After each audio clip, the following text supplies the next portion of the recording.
Alright guys, I am back with my WWE Smackdown review for May 11th, 2012. And I'm sorry this video's up a little late. I typically try to do these early in the morning. However, I couldn't finish the show because I had to leave to go watch that horrible Dark Shadows movie, which I'm going to do a review of right after this. So I finally got to finish SmackDown, and I have to say that overall I thought this was a pretty good show this week. We had some good matches, some good build to Over the Limit, and I thought it was pretty entertaining. Nothing really jaw-dropping or amazing, but I thought the show was fine. So it opens up with Del Rio and Jericho versus Orton and Sheamus in a tag match. Del Rio didn't have a car, which I thought was surprising, but I'm usually not a fan of these tag matches where guys are just thrown together. However, at least this one made sense with the Fatal 4-Way at the pay-per-view. But eventually it turns into a brawl, and officials come down to break it up. Personally, I think they should have saved this for the go-home show, in my opinion. However, I thought it was fine. Then Michael Cole reads a tweet from Eve that says it's going to be Orton versus Del Rio and Sheamus versus Jericho later. Then we get AJ versus Caitlyn. AJ attacks her and wins with a Shining Wizard. Then AJ attacks her after the match, and Daniel Bryan comes out. He says that he is impressed with how ruthless AJ was, and he says he's ready to move past all the tension from Mania, and after he wins the belt at Over the Limit, he looks forward to moving on to Caitlyn. AJ just gets this like weird, twisted look in her eyes, and she walks out. So then we get Daniel Bryan versus Big Show. Bryan gets him in the yes lock, and then Laurinaitis pops up out of nowhere and rings the bell and gives the win to Daniel Bryan. Laurinaitis tells Big Show he heard he was making fun of his voice, and he repeats what Eve said to Big Show on Raw, how there's no demand for a 7-foot-tall, 400-something pound, 40-year-old freak. And he says that on Raw he's going to apologize to him. And then he says that at Over the Limit he's going to beat Cena. We see Heath Slater cut a horrible promo on Ryback, calling him a caveman. Ryback comes out, more Goldberg chants. Ryback gets the win, and he says something, I'm pretty sure he says, sharks swimming with dolphins. But I'm pretty sure dolphins can actually kill sharks, and are known for doing that. I don't really hear too much about sharks killing dolphins. However, I do know that dolphins do kill sharks. So, I don't know. Whatever. But then Teddy comes out. He's the guest ring announcer for Alex Riley versus Antonio with Oksana.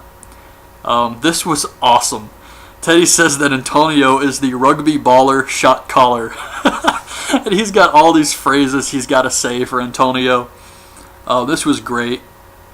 The match was okay. They kind of mess up a gut-wrench suplex, but I don't really think it was Antonio. I think Alex Riley kind of took the bump bad, but yeah, that was kind of a botch. And then Antonio wins with a pancake pile driver.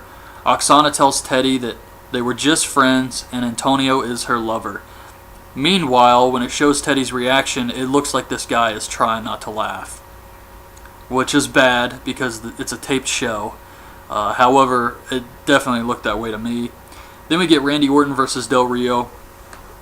Orton gets Del Rio up on the second turnbuckle for his drop-down DDT. And meanwhile, Michael Cole is saying, not from there.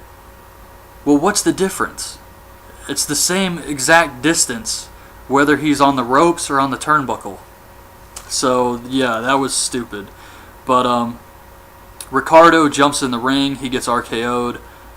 The referee rings the bell, so I guess Orton gets the win via disqualification. And at the end of the match, Del Rio puts Orton in the armbar. Then we get R-Truth with Kofi Kingston versus Jack Swagger with Dolph Ziggler. They add a tag match to Over the Limit with these four guys. Backstage, AEW was watching with Primo, Epico, and Mason Ryan. I'm not sure what this means. Are they going to break up Vicky's team and or maybe have all three of them join AEW Enterprise or whatever it is worldwide? Or are they going to have a possible heel turn with Kofi or Truth joining AEW? Preferably Truth, because my God, does he need it to go back to being a heel. But Dolph pulls out Truth. Then Kofi lays out Dolph. Swagger comes and lays out Truth. It kind of goes back and forth, but eventually Truth hits the lie detector, the little Jimmy, whatever they're calling it, for the win. So Dolph beat Kofi, and Truth beat Swagger, so everything's even, and nobody gets over. Then we get Santino and Zack Ryder versus Titus O'Neil and Darren Young. Santino and Ryder have a little video where they're talking about their tag name, the Co-Bro. Just not very good. However, I did like Titus O'Neil and Darren Young here. I thought they did a great job. They win with the backbreaker elbow drop combo. And at the end of the match, they make Lillian announce them as the winners again. And Titus says, put some stank on it next time. And then they talk about how the difference between them and other tag teams in WWE, which there are very few of, is millions, millions, millions. And they start doing this dance and chanting millions, which actually Cole gets involved with too. Then we get Matt Striker with an awesome promo by Damian Sandow. This was great stuff. Sandow really just cuts a promo on Matt Striker, but I thought this was amazing. And if you have not seen SmackDown, which I know I'm putting this up a little later and it hasn't aired yet on television, however, you should definitely check out this promo because it is awesome. Then we get Brodus Clay versus Hunico. Cole is dancing to Brodus' music. Camacho helps Hunico beat up Brodus before the match officially starts. And Booker T is awesome. One of the best parts of watching SmackDown. And he just says something like, he's talking about the girls, saying he's watching the Funkadelics. And Cole says it's the Funkadactyls. And then Booker says it's the Funka something. He messes it up again. And Cole says, no, it's the... Never mind. I just thought that was great. Brodus wins with a big splash. Typical Brodus match. Then we get the main event, which is Chris Jericho versus Sheamus. This was decent, and eventually Sheamus tosses Jericho over the top rope. Del Rio runs out, throws Jericho into the steps, and then gets Sheamus in the armbar, but Orton comes down to break it up. Then Jericho runs in, hits a code breaker on Del Rio, and runs out of the ring. Then Orton RKOs Del Rio, and then Sheamus bro kicks Del Rio. So, bad night for Del Rio. However, overall I thought it was a decent show, and it was entertaining. So, that was SmackDown for this week. Like I said, you're not going to find some amazing jaw-dropping stuff here. However, for a typical SmackDown show, I thought they did a decent job, and it did have some entertaining stuff. So, I enjoyed it. So, that's my review of SmackDown, guys. I'm going to upload this, and then I'm going to upload my review of Dark Shadows, and then I'll be back tomorrow. I might do a video in the morning.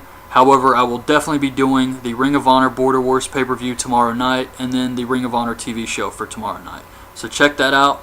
Leave your thoughts on SmackDown in the comments below, and that's it, guys. So thanks for watching. Bye.